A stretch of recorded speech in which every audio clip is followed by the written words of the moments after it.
Friends എല്ലാ കൂട്ടുകാർക്കും പുതിയൊരു വീഡിയോയിലേക്ക് സ്വാഗതം. നമ്മൾ നോക്കാൻ പോകുന്നത് നമ്മുടെ ഫ്രണ്ട്സിനെ ഒന്ന് പ്രാങ്ക് ചെയ്താലോ. അതായത് നമ്മളൊരു ഗേൾ ഫ്രണ്ടോട് ഭയങ്കര ചാറ്റിംഗ് ആണെന്നൊക്കെ അവർ ഫ്രണ്ടിനോട് പറയാം. അവർ വിശ്വസിക്കില്ല. അപ്പൊ അവർ എന്ത് ചോദിക്കും, എടാ നീ ചാറ്റിന്റെ സ്ക്രീൻഷോട്ട് ഒന്ന് അയക്കും എന്ന് ചോദിക്കും. അപ്പൊ നമ്മൾ എന്ത് ചെയ്യും, നമുക്ക് സ്ക്രീൻഷോട്ട് അയക്കാൻ പറ്റത്തില്ല, കാരണം അങ്ങനത്തെ ഒരു ചാറ്റിംഗ് നടന്നിട്ടില്ല. പക്ഷേങ്കിൽ ഇപ്പൊ ഞാൻ പറയാൻ പോകുന്ന ട്രിക്ക് നിങ്ങൾ ഉപയോഗിക്കുവാണെങ്കിൽ സിമ്പിൾ ആയിട്ട് നമുക്ക് ആ വാട്സ്ആപ്പ് ചാറ്റ്, അതായത് ഒരു വാട്സ്ആപ്പ് ചാറ്റ് ക്രിയേറ്റ് ചെയ്തുകൊണ്ട്, വാട്സ്ആപ്പ് ചാറ്റ് സ്ക്രീൻഷോട്ട് ക്രിയേറ്റ് ചെയ്തുകൊണ്ട് നമുക്ക് തന്നെ ക്രിയേറ്റ് ചെയ്തിട്ട് അവർക്ക് അയക്കാൻ പറ്റും. അതിനകത്ത് നമുക്ക് എഡിറ്റ് ചെയ്യാൻ കഴിയും. അവർ പ്രൊഫൈൽ എഡിറ്റ് ചെയ്യാം, നെയിം എഡിറ്റ് ചെയ്യാം, ലാസ്റ്റ് സീൻ എഡിറ്റ് ചെയ്യാം, മെസ്സേജ് അവരയക്കുന്ന മെസ്സേജും നമ്മൾ അയക്കുന്ന മെസ്സേജ് എല്ലാം എഡിറ്റ് ചെയ്തിട്ട് ആ സ്ക്രീൻഷോട്ട് നമുക്ക് ഫ്രണ്ട്സിന് അയക്കാൻ കഴിയും. ചുരുക്കി പറഞ്ഞാൽ നമുക്ക് എങ്ങനെ വാട്സ്ആപ്പ് ചാറ്റിന്റെ സ്ക്രീൻഷോട്ട്, അതായത് ഫേക്ക് ആയിട്ടുള്ള നമ്മൾ സെറ്റ് ചെയ്യുന്ന സ്ക്രീൻഷോട്ട് നമുക്ക് എങ്ങനെ റെഡിയാക്കാം. അപ്പോൾ അതെങ്ങനെയാണ് നമുക്ക് നോക്കാം. ഇതിനു മുമ്പായിട്ട് ചാനൽ നിങ്ങൾ ആദ്യമായിട്ടാണ് കാണുന്നതെങ്കിൽ ചാനൽ ഇഷ്ടപ്പെടുവാണെങ്കിൽ ഒന്ന് സബ്സ്ക്രൈബ് ചെയ്യുക. തൊട്ടടുത്ത് കാണുന്ന ബെല്ലൈക്കൻ ക്ലിക്ക് ചെയ്ത് വെക്കുവാണെങ്കിൽ ഞാൻ അപ്ലോഡ് ചെയ്യുന്ന ടെക്നോളജി വീഡിയോസ് നിങ്ങൾക്ക് പെട്ടെന്ന് നോട്ടിഫിക്കേഷൻ ലഭിക്കുന്നതായിരിക്കും. അപ്പോൾ നമുക്ക് ഇതിനായിട്ട് ഒരു ചെറിയൊരു ആപ്ലിക്കേഷൻ ആവശ്യമുണ്ട്. ആപ്ലിക്കേഷൻ ഡൗൺലോഡ് ചെയ്യാനുള്ള ലിങ്ക് ഈ വീഡിയോയുടെ താഴെ ഞാൻ കൊടുക്കുന്നതായിരിക്കും. ആപ്ലിക്കേഷൻ ഓപ്പൺ ആക്കുമ്പോൾ ഇങ്ങനെ ആയിരിക്കും കാണുക. ഇവിടെ കാണുന്ന വാട്സപ്പ് എന്നൊരു ഓപ്ഷൻ നമുക്ക് ക്ലിക്ക് ചെയ്യാം. അപ്പോൾ ഇവിടെ രണ്ട് ഓപ്ഷൻ കാണാൻ കഴിയും, ചാറ്റ്, സ്റ്റോറി. നമുക്ക് ഒരു ചാറ്റ് ക്രിയേറ്റ് ചെയ്യണമെങ്കിൽ ചാറ്റ് ക്ലിക്ക് ചെയ്യാം. സ്റ്റോറിയാണ് നമുക്ക് ഒരു സ്ക്രീൻഷോട്ട് വേണ്ടതെങ്കിൽ സ്റ്റോറി ക്ലിക്ക് ചെയ്യാം. ഇവിടെ നമുക്ക് ഒന്ന് ചാറ്റ് ജസ്റ്റ് ഒന്ന് ക്ലിക്ക് ചെയ്യാം. അപ്പോൾ നമുക്ക് ഇങ്ങനെ വരും, അതായത് നമ്മളൊരു വാട്സപ്പ് ഓപ്പൺ ആക്കുമ്പോൾ എങ്ങനെയാണോ അങ്ങനൊരു ഇൻ്റർഫേസ് വരും. ഇവിടെ നമുക്കിതിൽ ഓരോന്നും ക്ലിക്ക് ചെയ്തുകൊണ്ട് എഡിറ്റ് ചെയ്യാൻ കഴിയും. ഇവിടെ നമുക്ക് പ്രൊഫൈലിലൂടെ ക്ലിക്ക് ചെയ്യുവാണെങ്കിൽ അപ്പോൾ ഇവിടെ നമുക്ക് എല്ലാ കാര്യങ്ങളും എഡിറ്റ് ചെയ്യാൻ കഴിയും. ഇവിടെ ചേഞ്ച് കോൺടാക്റ്റ് ഇമേജ് ക്ലിക്ക് ചെയ്യുവാണെങ്കിൽ നമുക്ക് ആരോട് ചാറ്റ് ചെയ്യുക ഒരു സ്ക്രീൻഷോട്ടാണോ വേണ്ടത്, അവരുടെ ഫോട്ടോ, അല്ലെങ്കിൽ നമുക്കൊരു പെണ്ണിൻ്റെ ഫോട്ടോ ആണെങ്കിൽ പെണ്ണിൻ്റെ ഫോട്ടോ സെലക്ട് ചെയ്യാം. ഞാൻ ജസ്റ്റ് നിങ്ങളെ കാണിക്കുവാൻ വേണ്ടി ഏതെങ്കിലും ഒരു ഇമേജ് സെലക്ട് ചെയ്യുവാണ്. ഓക്കെ, അത് ലോഡായിക്കൊണ്ടിരിക്കുകയാണ്. താഴെയായിട്ട് കോൺടാക്റ്റ് നെയിം ഉണ്ട്. നമ്മൾ ആരോടാണോ ചാറ്റ് ചെയ്യുന്നത് അറിയിക്കേണ്ടത് അവരുടെ പേര് നമുക്ക് ടൈപ്പ് ചെയ്യാം.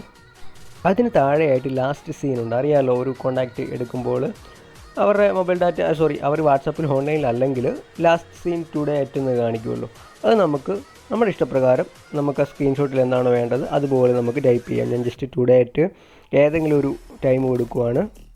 താഴെയായിട്ട് ബാക്ക്ഗ്രൗണ്ട് ഇമേജ് ചേഞ്ച് ചെയ്യാനുള്ള ഓപ്ഷൻ ഉണ്ട്. അവിടെ ക്ലിക്ക് ചെയ്യുവാണെങ്കിൽ നമുക്ക് സ്ക്രീൻഷോട്ടിൽ ഏത് ബാക്ക്ഗ്രൗണ്ട് ആണോ വേണ്ടത് അത് നമുക്ക് സെലക്ട് ചെയ്യാം. ഓക്കെ, ഇനി മുകളിൽ കാണുന്ന സേവ് എന്നൊരു ഓപ്ഷൻ ക്ലിക്ക് ചെയ്യാം. ഇനി നമ്മുടെ ഇഷ്ടപ്രകാരം അവർ അയക്കുന്ന ചാറ്റും നമ്മൾ അയക്കുന്ന ചാറ്റും ടൈപ്പ് ചെയ്ത് സെറ്റ് ചെയ്യാം. ഞാൻ ഹലോ ഷേബ എന്ന് ടൈപ്പ് ചെയ്തു, എന്നിട്ട് സെൻഡ് ബട്ടൺ ക്ലിക്ക് ചെയ്തു. അപ്പോൾ ഇവിടെ രണ്ട് ഓപ്ഷൻ ഉണ്ട്. അതായത് ഈ ഓപ്ഷൻ ക്ലിക്ക് ചെയ്യുവാണെങ്കിൽ നമ്മൾ അങ്ങോട്ട് അയച്ചതായിട്ട് കാണിക്കും. അപ്പോൾ ഈ ഒരു ഓപ്ഷൻ ക്ലിക്ക് ചെയ്യുവാണെങ്കിൽ അവർ നമുക്ക് അയച്ച ഒരു മെസ്സേജായിട്ട് കാണിക്കത്തുള്ളൂ. അപ്പോൾ ഞാൻ അങ്ങോട്ട് അയച്ച മെസ്സേജായിട്ട് കാണിക്കാൻ വേണ്ടിയാണ് അപ്പോൾ ഈ ഒരു ഓപ്ഷൻ ക്ലിക്ക് ചെയ്തു. അപ്പോൾ ഇതുപോലെ ഇഷ്ടംപോലെ മെസ്സേജ് നമുക്ക് അവരയച്ചതും നമ്മൾ അയച്ചതുമായിട്ടുള്ള മെസ്സേജുകൾ നമുക്ക് തന്നെ മേക്ക് ചെയ്യാൻ കഴിയും.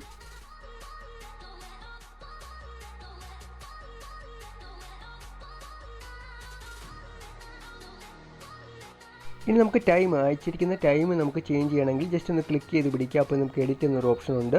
ഇവിടെ പെൻസിലിൻ്റെ ആ ഓപ്ഷൻ ക്ലിക്ക് ചെയ്യുക. അവിടെ ക്ലിക്ക് ചെയ്യുവാണെങ്കിൽ അയച്ചേക്കുന്ന ടൈം നമ്മൾ അയച്ചതോ അവരയച്ചതോ ഏത് മെസ്സേജും നമുക്കിങ്ങനെ എഡിറ്റ് ചെയ്യാം. നമുക്ക് ആ ടൈം നമുക്ക് ചേഞ്ച് ചെയ്യാൻ കഴിയും. ഇവിടെ 9:10 12 ആക്കി. അപ്പോൾ നമ്മുടെ സ്ക്രീൻഷോട്ട് കാണുന്നവർ അങ്ങനെയൊന്നും നമ്മളെ കണ്ടുപിടിക്കാൻ ചാൻസ് ഒന്നുമില്ല. കാരണം നമുക്ക് പ്രൊഫൈൽ ഫോട്ടോ നമുക്ക് സെറ്റ് ചെയ്യാൻ കഴിയും, മെസ്സേജ് അയച്ച ടൈം നമുക്ക് സെറ്റ് ചെയ്യാൻ കഴിയും, ലാസ്റ്റ് സീൻ സെറ്റ് ചെയ്യാൻ കഴിയും, ബാക്ക്ഗ്രൗണ്ട് ഇമേജ് എല്ലാം നമുക്ക് എഡിറ്റ് ചെയ്യാൻ കഴിയുന്നതാണ്. അപ്പോൾ നിങ്ങൾ ബാക്ക്ഗ്രൗണ്ട് ഇമേജ് സെലക്ട് ചെയ്യുമ്പോൾ നമ്മൾ ഓർക്കുക, നമ്മുടെ കറൻ്റ്ലി ഏതൊരു ബാക്ക്ഗ്രൗണ്ടാണ് നമ്മൾ സെറ്റ് ചെയ്തിരിക്കുന്നത് അത് തന്നെ സെറ്റ് ചെയ്യാൻ നോക്കുക. പിന്നെ സാധാ വാട്സപ്പിൽ തന്നെയാണ് നിങ്ങൾ യൂസ് ചെയ്തിരിക്കുന്നതെങ്കിൽ നിങ്ങളുടെ സാധാ വാട്സപ്പ് ഓപ്പൺ ആക്കിയിട്ട് കണ്ടല്ലോ, ഞാനിപ്പോൾ ബാക്ക്ഗ്രൗണ്ട് ഇമേജ് വെച്ചിരിക്കുന്നത് സാധാ ഒരു വാട്സപ്പിലെയാണ്. ആ വാട്സപ്പിൻ്റെ സ്ക്രീൻഷോട്ട് എടുത്തിട്ട് ആ ഒരു ബാക്ക്ഗ്രൗണ്ട് ഞാൻ ഇവിടേക്ക് സെറ്റ് ചെയ്ത് വെച്ചേക്കുവാണ്. ഫ്രണ്ട്സ്, നമുക്ക് ഇതുപോലെ തന്നെ നമ്മുടെ ഇൻസ്റ്റാഗ്രാമിലെ ചാറ്റും സ്റ്റോറിയും എല്ലാം നമുക്ക് ഇതുപോലെ തന്നെ എഡിറ്റ് ചെയ്യാൻ കഴിയും.